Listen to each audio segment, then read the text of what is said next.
Kita bahas lebih dalam terkait krisis pangan dan kelaparan di jalur Gaza dan serangan Israel yang tidak berhenti meskipun ada bencana kelaparan di sana. Kita bahas bersama Ketua Presidium Mercy, Hadiki Habib. Selamat malam, Pak Hadiki. Assalamualaikum. Waalaikumsalam. Selamat malam, Mas Radi. Ya, Pak Hadiki, sebelum kita tanya soal akses bantuan, saya ingin tahu dulu, mungkin ada punya informasi dari Gaza atau relasi Anda di Gaza, bagaimana kondisi terakhir di sana saat ini? Ya, situasi kelaparan tentu masih dominan ya terjadi di Gaza dengan harga-harga yang masih melambung tinggi ya karena inflasi dan kebutuhan yang sangat tinggi. Dan mayoritas masyarakat di Gaza tentu saat ini mengalami penurunan berat badan yang signifikan. Malnutrisi ya katanya ya? Ya, malnutrisi tentu terminologi medis ya yang menandakan bahwa adanya gangguan kesehatan akibat ketidakseimbangan nutrisi. Gitu ya. Jadi tekanan internasional memang sejauh ini dapat memberikan kelonggaran. Jadi ada beberapa masuk bantuan-bantuan secara terbatas dengan berbagai metode. Ada yang melalui pengiriman melalui perbatasan, ada juga yang melalui airdrop gitu. Tapi tadi jumlah yang dikirimkan itu sangat terbatas dan metode penyalurannya juga masih tersebar, tidak terorganisir gitu ya, sehingga menimbulkan dampak kemanusiaan lain, yaitu krisis sosial akibat masyarakat yang berebut. Iya, tentu saja.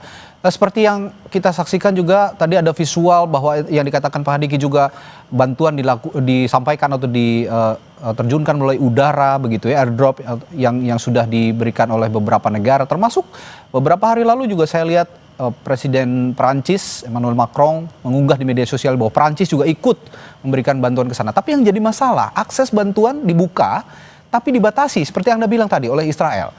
Kalau demikian, seberapa solutif sebenarnya langkah ini untuk mengatasi kelaparan di sana, Pak Hadiki? Ya, ini sebenarnya langkah yang berbahaya kalau kita memberikan setetes air pada puluhan orang yang kehausan, ya tentu hausnya tidak hilang, tapi orang-orang bakal berkelahi gitu kan, untuk memperebutkan itu. Oke, itu yang ada katakan tadi ada krisis sosial di balik bencana kelaparan ini begitu, yang harusnya bisa ditata, bantuannya bisa diatur. Nah, pertanyaan saya selanjutnya, jika memang akses sekarang dibatasi, ada tidak kemungkinan untuk bisa mengatur bantuan ini, meskipun sedikit saja diatur, ditata sedikit demi sedikit, Pak Hadiki? Yes, kuncinya memang blokade harus dibuka gitu ya, karena memberikan bantuan sedikit-sedikitnya sebenarnya hanya mengulur waktu saja dari pihak Israel untuk mengurangi tekanan dari dunia internasional gitu. Yang kedua, mengorganisir bantuan kemanusiaannya juga harus manusiawi gitu ya, dan sebenarnya di Gaza itu ada otoritas yang masih dipercaya oleh masyarakat, yaitu pemerintah Palestina di Gaza, yang sebenarnya masih bisa dilibatkan untuk memberikan penyaluran bantuan yang lebih sistematis, serta kalau pihak internasional misalnya Badan Dunia seperti WHO atau UNRWA yang selama ini memang rutin bertahun-tahun sudah memberikan bantuan kepada pengungsi yang ada di jalur Gaza, itu bisa dilibatkan sebenarnya.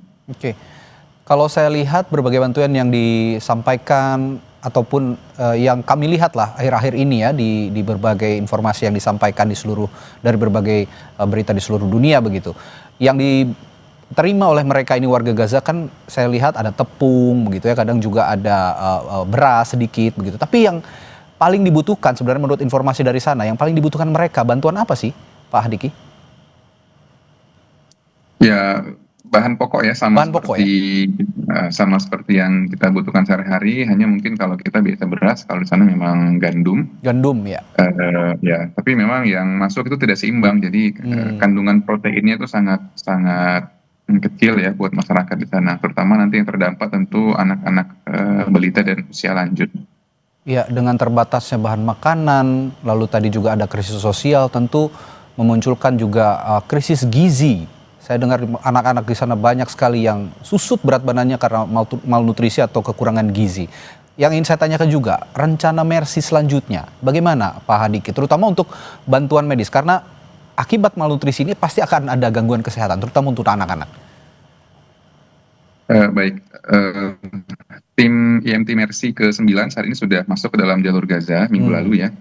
Kita ada 2 orang warga negara Indonesia, dokter spesialis yang sudah masuk. Kemudian untuk penyaluran bantuan sendiri, bantuan makanan, itu juga tetap bisa kita salurkan di dalam Gaza secara aman ya, alhamdulillah gitu. Karena memang kita bekerja sama dengan Kementerian Kesehatan Palestina yang ada di Gaza, kemudian membuat struktur penyalurannya yang memang lebih terlokalisir gitu ya, sehingga tidak dikumpulkan masyarakat ke dalam satu wilayah dengan jumlah bantuan yang terbatas gitu. Oke. Nah, melihat kondisi seperti ini sebenarnya apa yang bisa dilakukan masyarakat dunia? Kalau aksi solidaritas kan kita sudah saksikan semua di Indonesia kemarin, di Jakarta begitu besar-besaran, di Sydney, di Australia juga ada long march warga Australia atau warga Sydney di jembatan yang berada di Sydney yang panjangnya cukup panjang, itu melibatkan setidaknya 200.000 orang. Belum lagi di negara-negara lain. Apakah aksi solidaritas ini juga bisa mengetuk